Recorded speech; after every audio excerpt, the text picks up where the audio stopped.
वर्ष 2020 में जब पूरी दुनिया कोरोना महामारी से जूझ रही थी, तब चीन की कम्युनिस्ट सरकार एक दूसरे ही षड्यंत्र पर लगी हुई थी। चीनी कम्युनिस्ट सेना अर्थात पीपल्स लिबरेशन आर्मी भारत की सीमा में घुसने का प्रयास कर रही थी।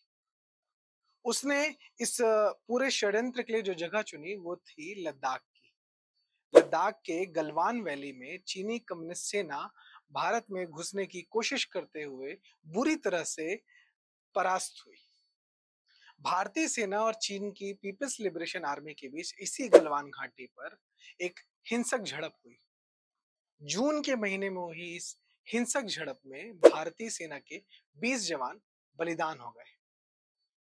लेकिन दूसरी ओर भारतीय सेना ने चीनी कम्युनिस्ट सेना को मुंहतोड़ जवाब दिया और इसका परिणाम यह हुआ कि चीनी सेना के लगभग 45 जवान इस पूरे हिंसक झड़प में मारे गए, जिसमें एक कमांडिंग ऑफिसर भी शामिल था। हालांकि चीन ने शुरुआत से ही इस बात को नकारा कि उसके इतने सैनिक नहीं मारे गए और उसने बताया कि उसके सिर्फ 4 सैनिक मारे गए। लेकिन अलग-अलग सूत्रों से और अमेरिकी खुफिया रिपोर्ट से भी इस बात की लगभग पुष्टि हुई कि लगभग 40 से अधिक चीनी सैनिक इस हिंसक झड़प में मारे गए। यह हिंसक झड़प कैसे हुई थी? इस हिंसक झड़प का बैकग्राउंड क्या था? और इस हिंसक झड़प के बाद में कौन-कौन से सारे घटनाएं हुई? क्या-क्या इसका पूरा आफ्टरमैथ रहा? इस विषय पर द नैरेटिव के नेशनल वेबिनार में हमारे बीच उपस्थित हुए थे वरिष्ठ पत्रकार नितिन गोखले, जो कि रक्षा मामलों के जानकार हैं और रक्षा और बॉर्डर इश्यूज पर उन्होंने कई किताबें भी लिखी हैं।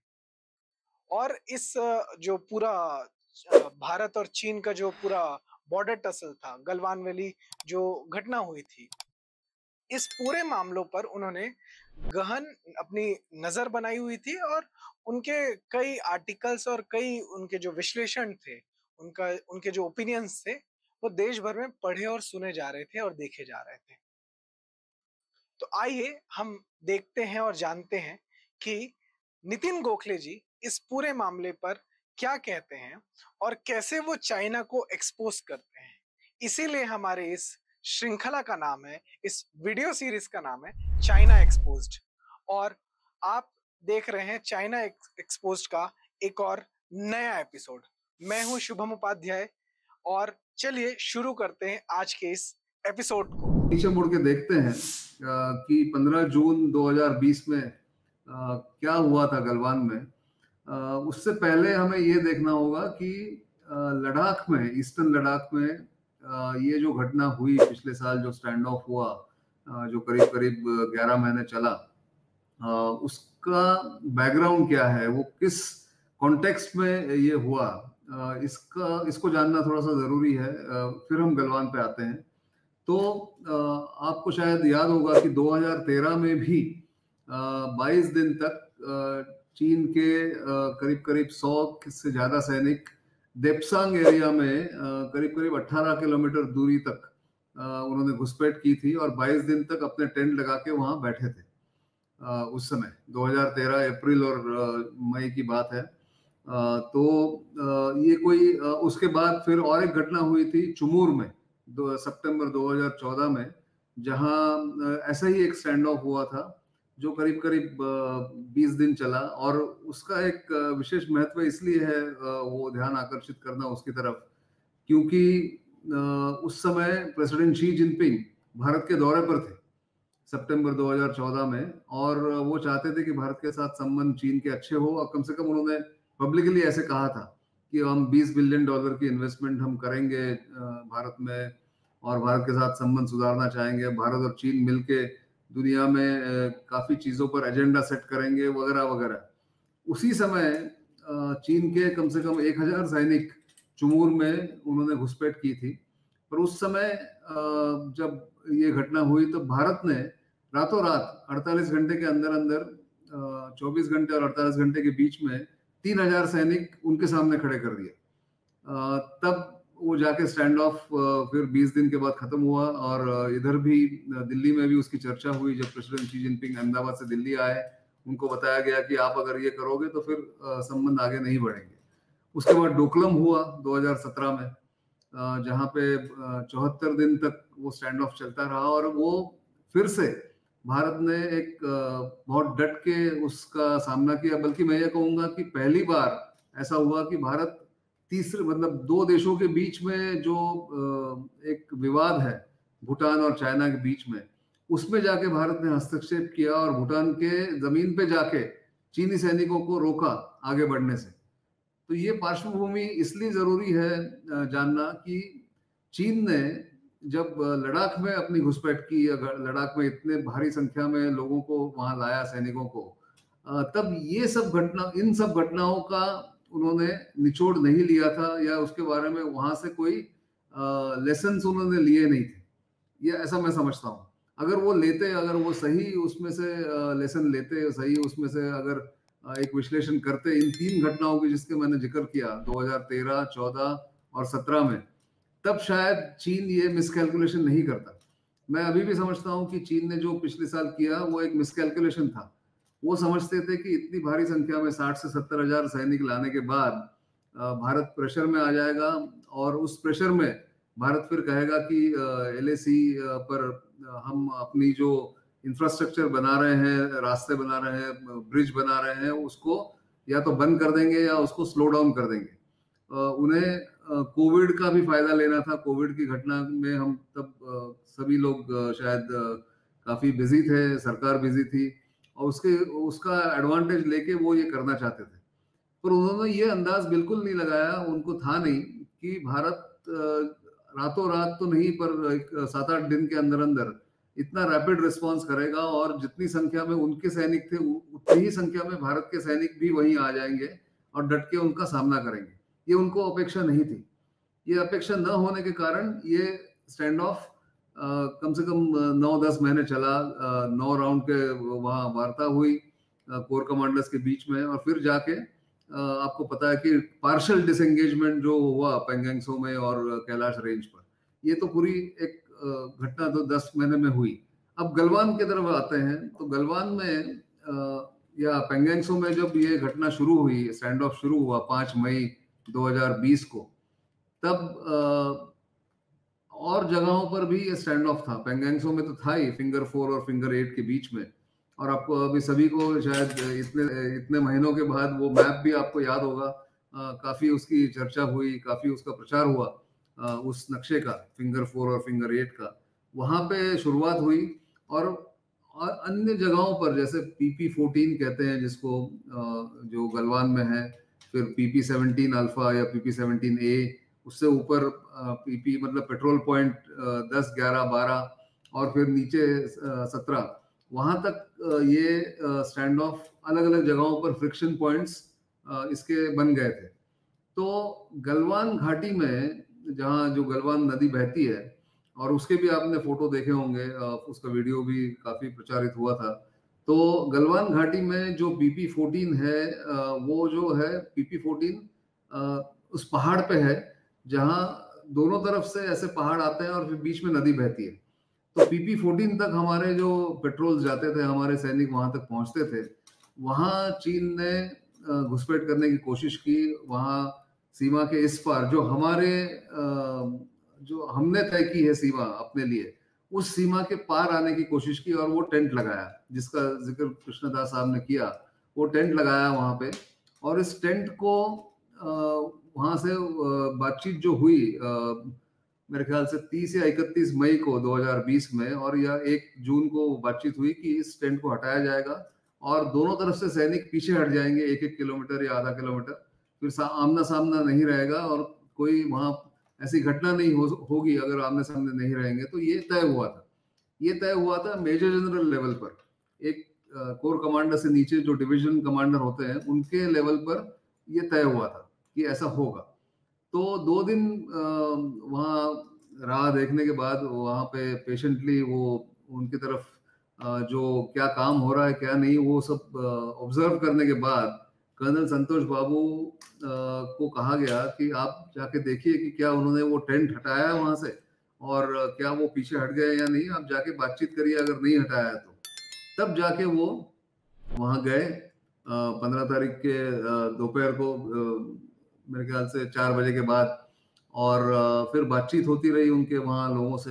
तो उनको एक सबसे बड़ा सरप्राइज़ जो वहाँ था, वो ये था कि वहाँ जो परमानेंटली नहीं कहूँगा, पर पिछले 3-4 महीने से जो लोग स्टेशन थे या डिप्लॉयड थे, अफ़सर वहाँ के चीन के, वो लोग वहाँ कहीं नज़र नहीं आ रहे थे, और जो वहाँ के जो बटालियन थी, वो भी बदल गई थी। तो नए चेहरे उन्होंने देखे, और नए चीन के अफ़सर वहाँ उन्हें दिखाई दिए, उनके साथ बातचीत होने लग गई, और वो काफ़ी आक्रामक थे। वो जो नए अफ़सर और नए सैनिक जो आए थे वहाँ पे, तो उन्होंने ये काफ़ी आक्रामक वहाँ रवैया लिया, और उसमें संतोष बाबू और उनके लोगों को ये कोई बिल्कुल कोई ऐसा अंदाज़ा नहीं था कि ये जाके पीछे से वार करेंगे। तो जब इन्होंने कहा कि आप इसको हटाइए, या फिर उस टेंट को हमें ज़बरदस्ती हटाना पड़ेगा, तब वहाँ पे मारपीट शुरू हुई। कर्नल संतोष बाबू और उनके 2 लोगों को उन्होंने पीछे से वार किया, उन्हें नीचे गिराया, और फिर जैसे ही ये हुआ, तो किसी भी सैनिक को अपने कमांडिंग ऑफिसर पे हमला होना या कमांडिंग ऑफिसर का ज़ख्मी होना, ये बिल्कुल वो बर्दाश्त नहीं करते हैं। तो फिर हमारे जो 4-5 लोग और गए थे वहाँ पे, सैनिक थे, उन्होंने प्रतिवार किया चीनी सैनिकों पर उनकी संख्या ज़्यादा थी, क्योंकि उनके इलाके में हम गए थे, हमारे सैनिक वहाँ गए थे। तो वो 40 या 50 से ज़्यादा लोग थे। उन्होंने इनको घेरा, इनको मारपीट करना शुरू किया, इनको पकड़ के भी रखा, और फिर जैसे ही दूर से हमारे लोगों ने देखा, अन्य लोगों ने, और सिर्फ वो बिहार रेजिमेंट के लोग नहीं थे, बाकी भी थे, आर्टिलरी वाले थे, सिग्नल्स वाले थे, सभी लोग उसमें आ गए, और तब तक फिर अंधेरा होना शुरू हो गया। वहाँ ठंड होती है, वहाँ 16,000 फीट के ऊंचाई पर शाम को ठंड हो जाती है सूर्यास्त के बाद, और वो नदी भी बहुत जोर से बहती है वहाँ पे, बहुत ठंडा पानी होता है। उसी मारपीट के दौरान अंधेरे में, और जो भी वहाँ पे केओस हो गया, उस केओस में हमारे 20 सैनिक वहाँ शहीद हुए, आप सबको ज्ञात है। और फिर वो 2-3 दिन उसका वो सिलसिला चलता रहा। तो उसके बाद फिर हमें पता चला कि कम से कम 43 से 45 चीनी सैनिक भी उसमें मारे गए थे, जो वो कभी एक्नॉलेज नहीं करते। मैं आपको बता दूं, 1962 की लड़ाई में उनके कम से कम 992 सैनिक मारे गए थे। उसका एक्नॉलेजमेंट चीन ने 1994 में भी किया, इतने सालों बाद। तो चीन की हमेशा ये नीति रही है, क्योंकि उनके सोसाइटी में शहीदों को या बॉडी बैग्स को एक्सेप्ट करना बिल्कुल लाज़मी नहीं है। वो बहुत वहाँ पे एक क्षोभ हो जाता है लोगों में, और ये कम्युनिस्ट पार्टी की सरकार ये कभी नहीं चाहती कि लोगों को पता चले इतने लोग मारे गए थे। इसलिए वो एक्नॉलेज नहीं करेंगे। अभी तक उन्होंने 4 लोगों के मौत की पुष्टि की है, और वो कहते हैं कि इससे ज़्यादा लोग मरे नहीं है, पर हमारे सैनिकों ने बाद में जो देखा, जितने बॉडी बैग्स ले गए, हेलीकॉप्टर्स जितनी बार आए, उससे ये बिल्कुल एक सटीक अंदाजा जो है वो है कि 43 से 45 के बीच में इनकी संख्या है मरने वालों की, चीन के सैनिकों की। ये तो हो गई घटना। उसके बाद फिर आपको पता है कि टेंशन कितना बढ़ा। ये जो 9 राउंड हुए, उसमें कोर कमांडर्स ने फिर बातचीत करके, सबसे बड़ी टेंशन जो ईस्टर्न लद्दाख में थी, वो थी कैलाश रेंज पे। जब भारत ने 29 और 30 अगस्त को चढ़ाई की, और पहली बार वहाँ टैंक ले जाके वहाँ पे उनको तैनात किया, तब जाके जो टेंशन हुआ कि 50 से 100 मीटर दूरी पर एक दूसरे के आमने सामने ये टैंक तैनात थे, डिप्लॉयड थे, और वहाँ एक बहुत ही एक आशंका थी कि बहुत बड़ी, कि अगर किसी भी और का सैनिक, एक सामान्य सैनिक अगर क्षोभ में आके, गुस्से में आके, या टेंशन में आके, या स्ट्रेस में आके अगर गोली चला देता है, तो ये बिल्कुल आउट ऑफ कंट्रोल हो जाएगा, जो भी वहाँ का माहौल था। तो वो उसको रोकना था, या उसको डिसएंगेज करना था, इसीलिए ये कैलाश रेंज पर चढ़ाई की गई थी। और तभी जाके चीन ने ये मानना शुरू किया अक्टूबर के बाद। ये घटना हुई सितंबर, मतलब अगस्त के एंड में, और अक्टूबर में उन्होंने जाके बोला कि नहीं, हमें पीछे हटना चाहिए और उसके ऊपर बातचीत करनी चाहिए। तो फिंगर एरिया के ऊपर बातचीत पहले शुरू हुई, फिर कैलाश रेंज पे बातचीत शुरू हुई, और जाके अभी आपको पता है कि इन 2 जगहों पर डिसएंगेजमेंट हो गया है। इसलिए घटना वहाँ हुई गलवान में, और उसके बाद कैलाश रेंज में जो तैनाती हुई, फिर भारत ने अपने सैनिक आगे भेजे, एयरफोर्स ने तैनाती की अलग अलग जगहों पर, और पूरी तरह से अपनी ताकत वहां लगा दी।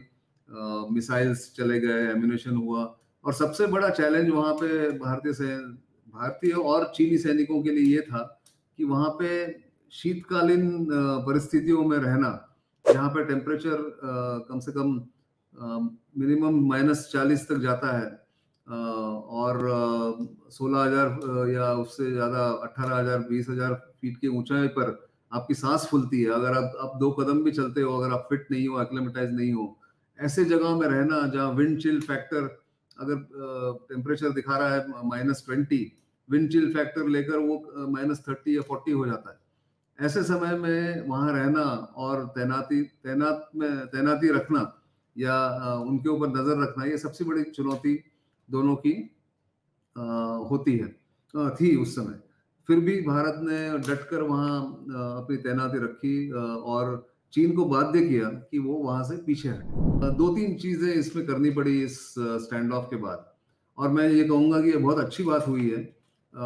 नेशनल लेवल पर अगर देखें तो चीन के इस बर्ताव के कारण, इस एग्रेसिव बिहेवियर के कारण एक बहुत बड़ी बात हुई है, और जो आप लोग भी शायद उसका प्रचार कर सकते हैं और करना चाहिए कि अब ये समझ में आया है गवर्नमेंट को, समझिए, या जो हमारे लीडरशिप है, सिविलियन और मिलिट्री दोनों को, अब ये इसमें कोई आशंका नहीं रही है कि चीन हमारा सबसे बड़ा चैलेंजर है या सबसे बड़ा चैलेंज रहेगा।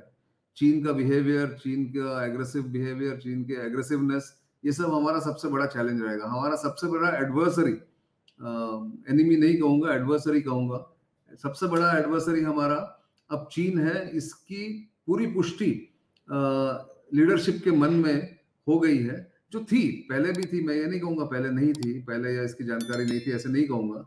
पर अभी ये पुष्टि हो गई है, कंफर्मेशन हो गया है कि चीन को ही हमें टैकल करना पड़ेगा। तो जैसे अंग्रेजी में कहते हैं कि Pakistan is a subset of the China challenge. आप अगर चाइना को टैकल कर सकते हो तो आप पाकिस्तान को भी टैकल कर लोगे, क्योंकि उन दोनों की मिली भगत है, आप सबको पता है। और वो दोनों चाहते हैं कि भारत का प्रोग्रेस नहीं हो, डेवलपमेंट नहीं हो, और भारत को हमेशा ऑफ बैलेंस रखें। इस बार चीन ने जब लद्दाख में ये घटना की या स्टैंड ऑफ किया, उस समय पाकिस्तान ने कोई ज्यादा मिसचिफ नहीं की, या कोई उन्होंने कुरापती अपनी कोई हरकत नहीं की वहां पे। पर ये नहीं करेंगे इसकी कोई गारंटी नहीं है आने वाले समय में।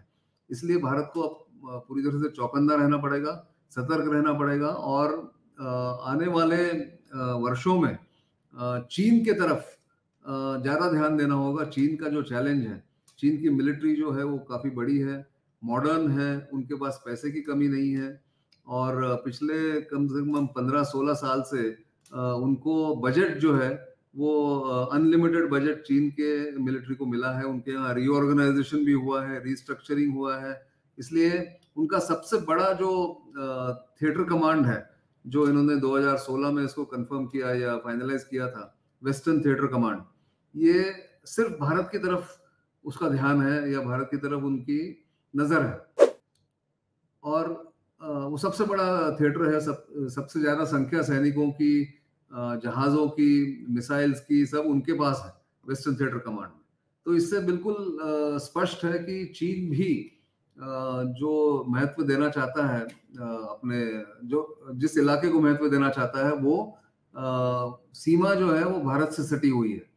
इसलिए भारत को अभी इसमें कोई शंका नहीं होनी चाहिए, कोई उसमें भ्रम नहीं होना चाहिए कि चीन के साथ हम अपनी रिलेशनशिप मैनेज कर सकते हैं, कि ट्रेड बढ़ता रहेगा, और यहाँ एलएसी पे हमारा जो